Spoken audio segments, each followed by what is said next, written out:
आज हामीहरू अगमबाडी अनुसार जिउनेहरू भन्ने शीर्षकमा परमेश्वरको वचन अध्ययन गरौँ। बाइबलको 66 भागको पुस्तकमा उल्लेखित परमेश्वरका शिक्षाहरूभित्र बाइबलले हामीलाई कस्ता अगमबाडीहरूबारे थाहा दिएको छ अनि अगमबाडी अनुसार हामीले कस्तो जीवन जिएको परमेश्वर चाहनुहुन्छ भन्नेबारे सँगै अध्ययन गर्ने समय लियौँ।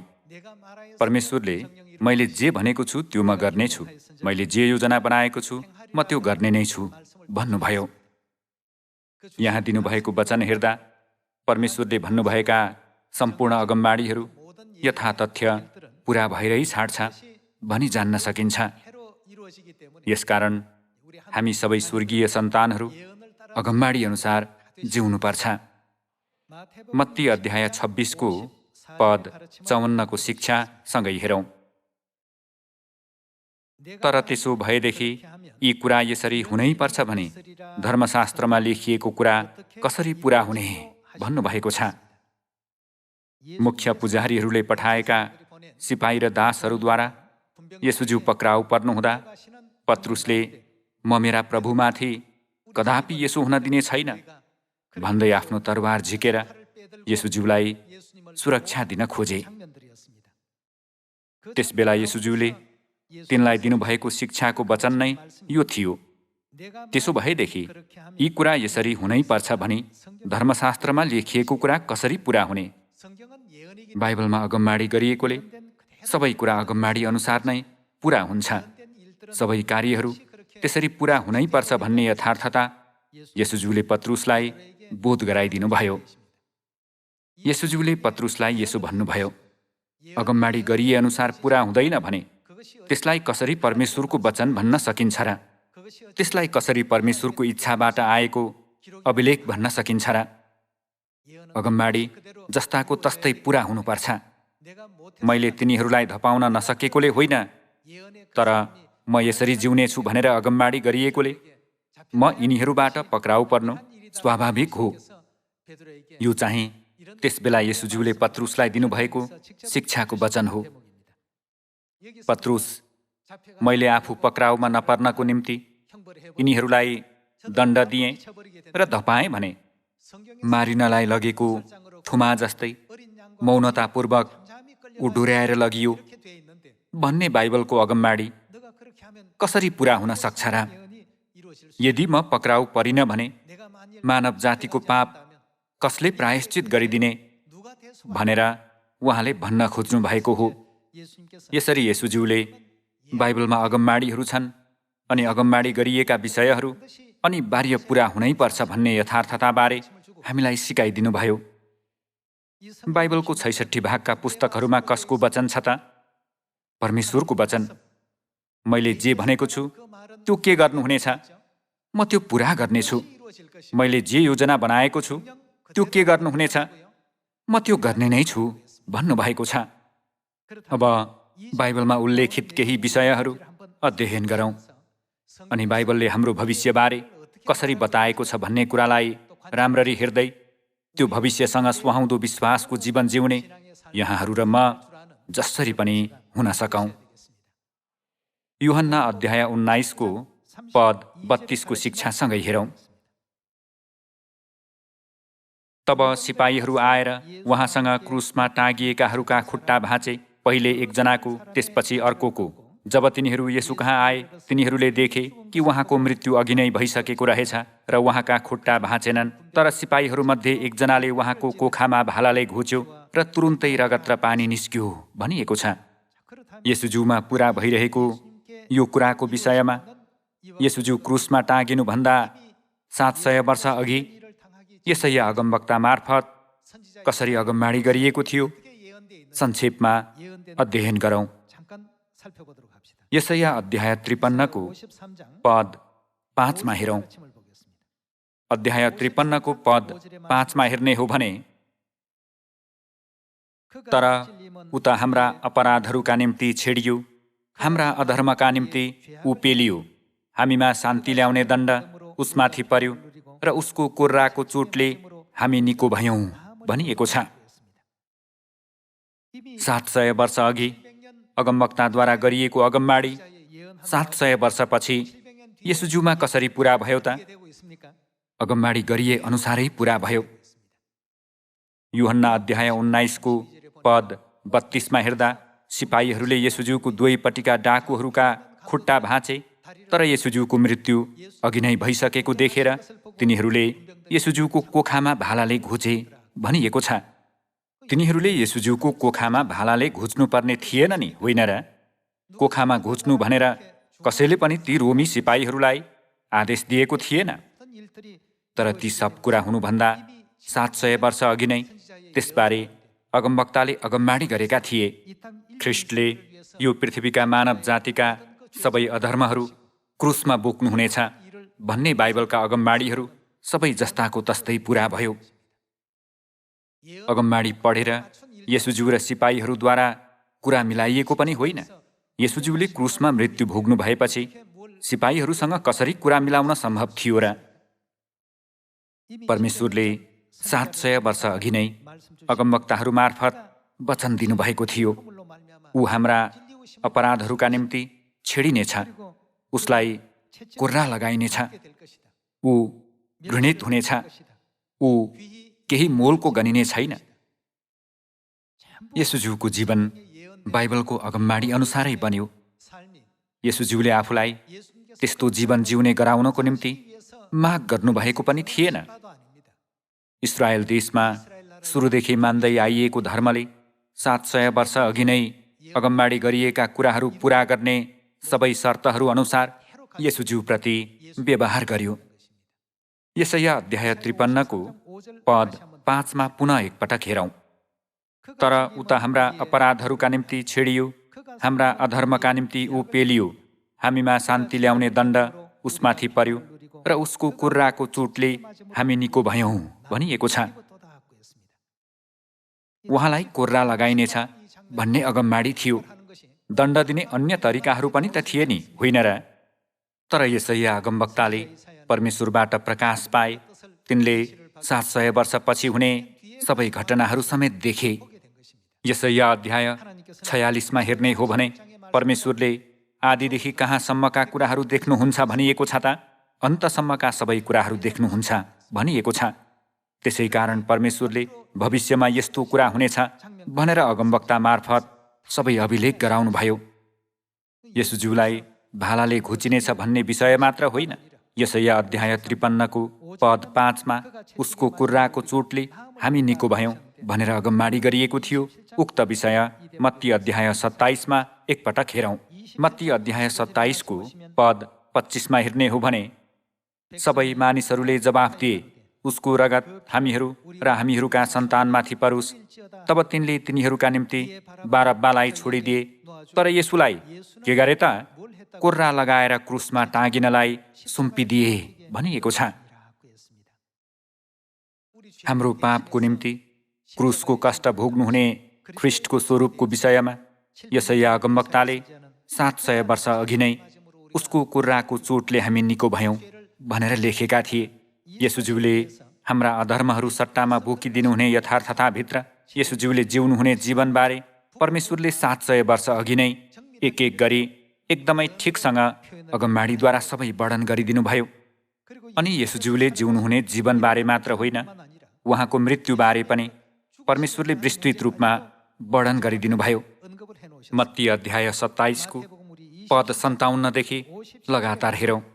अध्याय 27 को पद 57 मा साँझ परेपछि अरिमाथियाका योसेफ नाउँ भएका एकजना धनी मानिस आए। तिनी स्वयं येशूका चेला थिए। तिनले पिलातस कहाँ गएर येशूको मृत शरीर मागे र पिलातसले सो तिनलाई दिने हुकुम गरे। योसेफले मृत शरीर लिएर सफा मलमलको कपडाले बेरे र तिनले चट्टानमा खोपेर बनाएका आफ्नै नयाँ चिहानमा त्यो राखे र चिहानको मुखमा एउटा ठुलो ढुङ्गा गुडाइदिए र तिनी गए। चिहानको सामुन्ने मरियम मग्दलिनी र अर्की मरियम पनि बसिरहेका थिए भनिएको छ। यो वचनमा हेर्दा तिनीहरूले येशूज्यूको शरीरलाई कहाँ राखे? अरिमाथियाका योसेफ नाउँका एकजना धनी मानिसको चिहानमा राखे भनिएको छ। उहाँको शरीर अरिमाथियाका योसेफ नाउँका धनी मानिसको चिहानमा राखिने कुराको विषयमा पनि पहिल्यै कहाँ अगमबाडी गरिएको थियो त? ख्रिस्टले पूरा गर्नुभएका सम्पूर्ण कुराहरूलाई सामान्य रूपमा लिन पुगिने भए पनि ती सबै कुराहरूको विषयमा बाइबलमा अगमबाडी गरिएको थियो। कसरी अगमबाडी गरिएको थियो? हामी यशाया अध्याय 53मा एकपटक हेरौँ। पद 8को वचनमा हेरौँ। अत्याचार र इन्साफद्वारा ऊ लगियो, उसका सन्तानका बारेमा कसले विचार गर्न सक्छ? किनकि ऊ जीवितहरूको देशबाट अलग गरियो र मेरा प्रजाका अपराधका निम्ति उसमाथि कुटाइ पर्यो। उसको चिहान दुष्टहरूसित बनाइयो र मृत्युमा को उसको साथमा थिए त? धनीहरू उसको साथमा थिए, यद्यपि उसले केही उपद्रव गरेको थिएन, न त उसको मुखमा केही छल थियो भनिएको छ। अरिमाथियाका योसेफ नाउँका एकजना धनी मानिसले मृत्युपछि आफ्नो मृत शरीर राख्नका लागि चिहान तयार पारेका थिए, तर तिनले त्यो चिहानमा येशूज्यूको मृत शरीर राखे। येशूज्यूमा घटेका यी सबै घटनाहरू दैनिक जीवनमा जुन बेला पनि घट्न सक्ने साधारण कुरा जस्तो देखिन सक्ला, तर परमेश्वरले बाइबल र अगमवक्ताहरू मार्फत पहिल्यै अगमबाडी गर्नुभए अनुसारै सबै पुरा भयो। दाजुभाइ तथा दिदीबहिनीहरू, हामीले एक एक गरी यी दृश्यहरू हेर्दै पिच्छे अगमबाडीहरूबारे कस्तो सोचाइ आउँछ त? हामीले आफ्नो इच्छा अनुसार परिवर्तन गर्न नसक्ने कुरा नै के हो? अगमबाडी हो भन्न सकिन्छ। अगमबाडी चाहिँ निश्चय नै पुरा हुनेछ। त्यो परमेश्वरको वचन भएकोले हो। परमेश्वरले मैले जे भनेको छु त्यो म गर्नेछु, मैले जे योजना बनाएको छु म त्यो गर्ने नै छु भन्नुभयो। परमेश्वरले भन्नुभएको वचन नै अगमबाडी हो, अनि परमेश्वरले बनाउनु भएका सबै योजनाहरू पनि अगमबाडी हुन्। त्यसो भए हामी स्वर्गीय प्रजा, परमेश्वरका सन्तानहरूले त्यो अगमबाडी अनुसार के गर्नुपर्छ?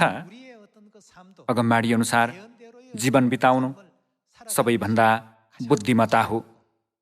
त्यसले सुसमाचारका फलवन्त परिणामहरू ल्याउनेछ। पुरानो करारको इतिहासभित्र हामीले याद राख्नुपर्ने एउटा अगमबाडीको बारेमा उत्पत्ति अध्याय 41 मार्फत बुझौँ। उत्पत्ति अध्याय 41को पद 1मा हेर्ने हो भने, यसको पुरा 2 वर्षपछि फारोले एउटा सपना देखे। सपनामा उनी नील नदीको किनारमा उभिरहेका थिए। नील नदीबाट 7वटा खोप सप्रेका मोटा मोटा गाईहरू निस्केर आए र काँसको घारीमा चर्न लागे। त्यसपछि अरू 7वटा हड्डी र छाला मात्र भएका दुब्ला दुब्ला गाईहरू नील नदीबाट तिनीहरूका पछि पछि निस्के र नील नदीको किनारमा उभिरहेका पहिलेका गाईहरूसँगै उभिए। ती हड्डी र छाला मात्र भएका दुब्ला दुब्ला गाईहरूले ती 7वटा सप्रेका मोटा मोटा गाईहरूलाई खाइहाले अनि फारो बिउजे।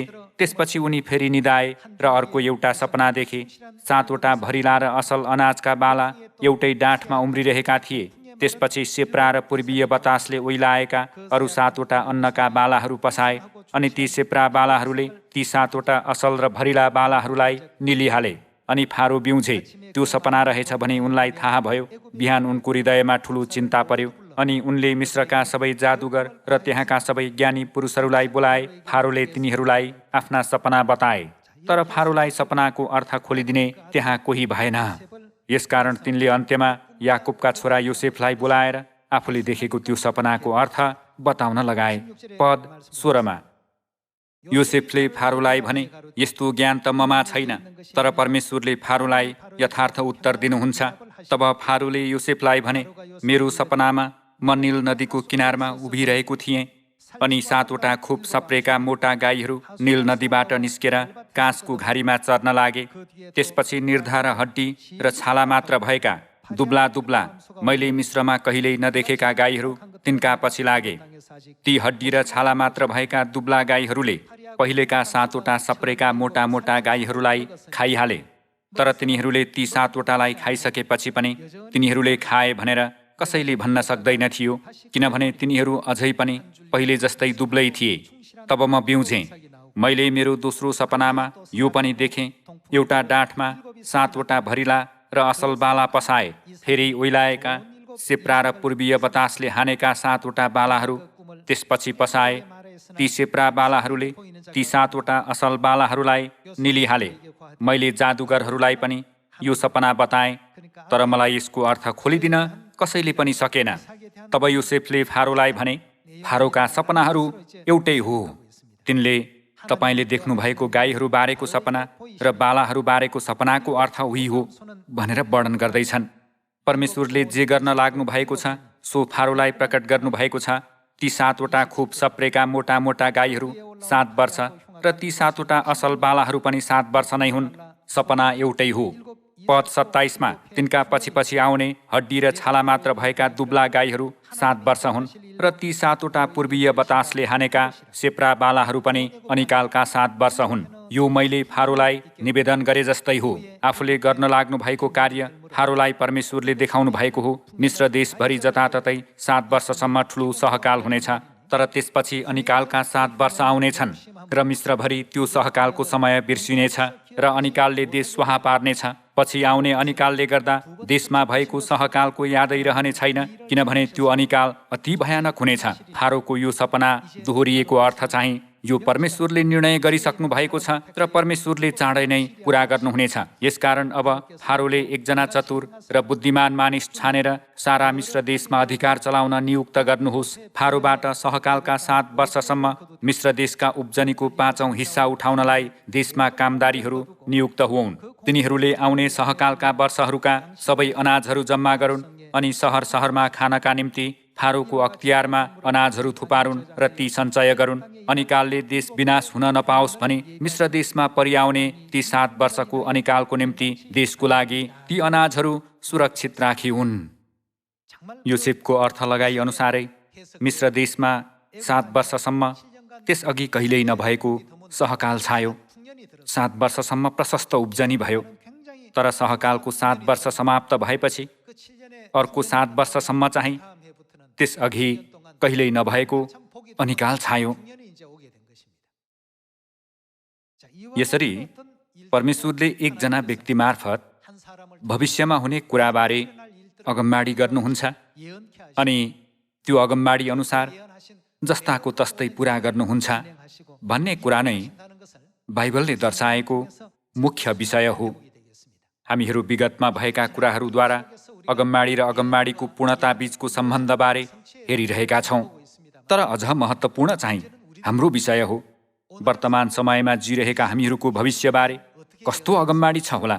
दाजुभाइ तथा दिदीबहिनीहरू, के यहाँहरू आफ्नो भविष्यबारे जान्न चाहनुहुन्न? बाइबलमा सबै उत्तरहरू पाउन सकिन्छ। हाम्रो भविष्य सम्बन्धी विषयहरूलाई हेर्दै पिच्छे हामीहरू साँच्चै खुसी हुन्छौँ, आशाले भरिन्छौँ अनि शक्ति प्राप्त गर्छौँ। भविष्यमा हामीलाई यसो हुने रहेछ, हामी अनन्त स्वर्ग जाने बारे पहिल्यै अगमबाडी गरिएको रहेछ भनेर हामीहरू सोच्दछौँ। योसेफले यसो भने 7 वर्षको सहकालको अवधिमा राम्ररी तयारी गर्न सकिएन भने 7 वर्षको अनिकालले देशलाई स्वाहा पार्नेछ। त्यसैले 7 वर्षको सहकालको अवधिमै तयारी गर्नुहोस्। योसेफले यस्तो बुद्धिमानी सुझाव दिएको सुनेर फारोले के भने, यो कार्यको लागि तिमी नै उपयुक्त छौ, त्यसैले म तिमीलाई सम्पूर्ण अधिकार दिँदछु। म तिमीलाई दोस्रो प्रशासक नियुक्त गर्छु।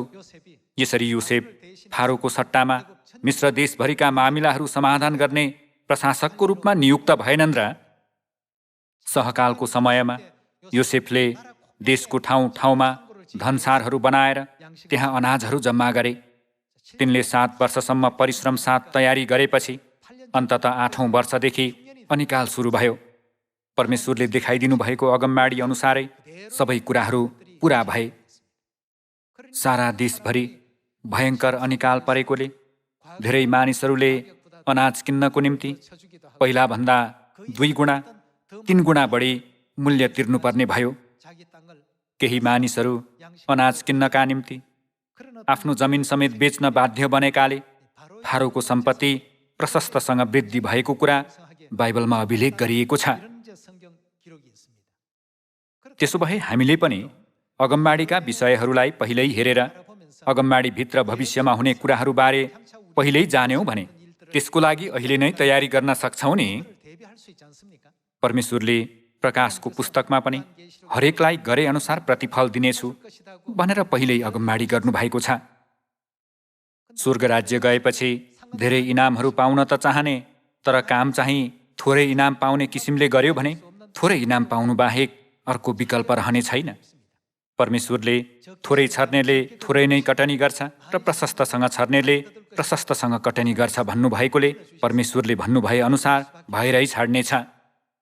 योसेफले भविष्यमा 7 वर्षसम्म सहकाल हुने र 7 वर्षसम्म अनिकाल हुने कुरालाई पूर्णत विश्वास गरेर तयारी गरे जस्तै हामीहरूले पनि नजिक आइरहेको स्वर्ग राज्यको निम्ति तयारी गर्नुपर्छ नि, होइन र?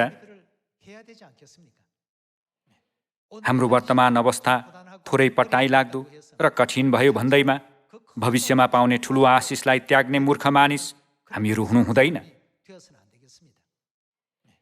भोलि पाउने महिमा ठुलो छ भन्ने कुरा हामीलाई थाहा भएकोले सहनुपर्छ, धैर्य गर्नुपर्छ र पर्खनुपर्छ नि, होइन र? योसेफले 7 वर्षसम्म देशभरिका सबै अनाजहरू किने। 7 वर्षसम्म अनाजको सहकाल जारी रहेकोले किसानहरूले पनि पछिको बारेमा सोच्दै नसोची आफ्ना सबै अनाजहरू बेचे। तर 7 वर्षको सहकाल ठ्याक्कै समाप्त भएपछि 8औं वर्षदेखि अनिकाल सुरु भयो अनि त्यो 7 वर्षसम्म जारी रह्यो। सबै कुरा परमेश्वरले गर्नुभएको अगमबाडी अनुसार योसेफलाई देखाइदिनु भएको अगमबाडी अनुसारै भयो। हामीमा हुनेवाला कुरा पनि योभन्दा फरक छैन। मानिसहरू अगमबाडीलाई विश्वास गरेर त्यसै अनुसार जिए पनि नजिए पनि अगमबाडी चाहिँ निश्चय नै पूरा हुनेछ। 7 वर्षसम्म सहकाल भएकोले 8औं वर्षमा पनि निश्चय नै सहकाल हुनेछ। योसेफको समयमा यस्तो सोचाइ लिएर जिरहेका मानिसहरू पनि पक्कै थिए होलान्। परमेश्वरले अगमबाडी थाहा दिनुभएको भए पनि तिनीहरूले विश्वास गरेनन्, किनभने तिनीहरूले 7 वर्षसम्म पोखुन्जेल अन्न र प्रशस्त बाली देखेका थिए। 8औं वर्षमा तिनीहरूले अनिकाल होला र भनेर सोचे अनि 9औं वर्षमा तिनीहरूले यो वर्षमा पक्कै पनि सहकाल हुनेछ भनेर सोचे। तर अनिकाल लगातार जारी रह्यो। अगमबाडी अनुसारै 7 वर्षको सहकालपछि अर्को 7 वर्षको अनिकालले पछ्यायो। यसरी अगमबाडीलाई विश्वास गर्नेहरूले 7 वर्षको अनिकालको निम्ति तयारी गर्न सके भने अगमबाडीलाई विश्वास नगर्नेहरूले चाहिँ कदापि अनिकालको निम्ति तयारी गर्न सकेनन्। ठिक त्यो जस्तै वर्तमान समयमा हामी भविष्यमा पाउने स्वर्गको अनन्त महिमालाई सोच्दछौँ। यसकारण अहिलेको हाम्रो जीवनमा परमेश्वरले प्रतिज्ञा गर्नुभएको अगमबाडी अनुसारै पाइला चाल्ने हामी सबैजना हुनुपर्छ। अगमबाडी अनुसार पाइला चाल्ने सन्दर्भमा हामी प्रकाश अध्याय 22 को वचन नपढिरहन सक्दैनौँ। त्यो वचन एकपटक हेरौँ। पद 5 मा हेर्ने हो भने, त्यहाँ फेरि रात हुने छैन, तिनीहरूलाई बत्ती वा घामको उज्यालो चाहिने छैन, किनकि परमप्रभु परमेश्वर नै तिनीहरूको उज्यालो हुनुहुनेछ र तिनीहरूले के गर्नेछन्? सदा सर्वदै राज्य गर्नेछन्। पद 6 मा, तिनले मलाई भने, यी वचन भरपर्दा र के छन्? सत्य छन्। स्वर्गदूतले यी चाहिँ झुट कदापि नभएको सत्य परमेश्वरको अगमबाडीको वचन, अगमबाडीको प्रकाश र अगमबाडीको प्रतिज्ञा भएकोले यी भरपर्दा र सत्य छन् भनेर स्पष्टसित भने। मेरो के हुन्छ होला, मैले भोलि गएर के गर्छु होला भनेर चिन्ता नगरौँ। बरु हामी ती अगमबाडीहरूमा ध्यान दिँदै परमेश्वरले तयार पारिराख्नु भएको महिमित संसारलाई हेर्न जान्ने र अगमबाडी अनुसार जिउन जान्ने अगमबाडीका पात्रहरू बनाऊ।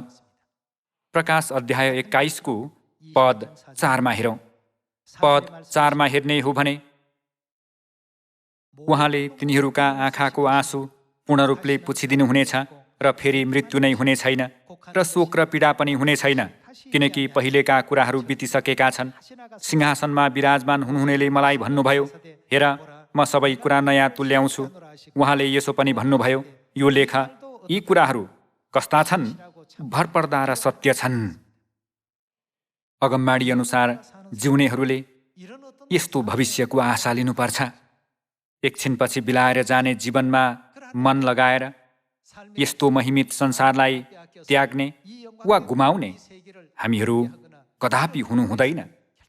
परमेश्वरले फारोलाई देखाइदिनु भएको सपनामा जस्तै 7 वर्षको सहकालपछि 7 वर्षको अनिकाल निश्चित आउनेछ भन्ने कुरालाई योसेफले पूर्ण रूपमा विश्वास नगरेका भए तिनले धनसारहरू बनाउने थिए कि बनाउने थिएनन् होला। कुनै हालतमा बनाउने थिएनन् होला। अनि तिनले 7 वर्षको सहकालको समयमा अनाजहरू किन्ने थिए कि किन्ने थिएनन् होला।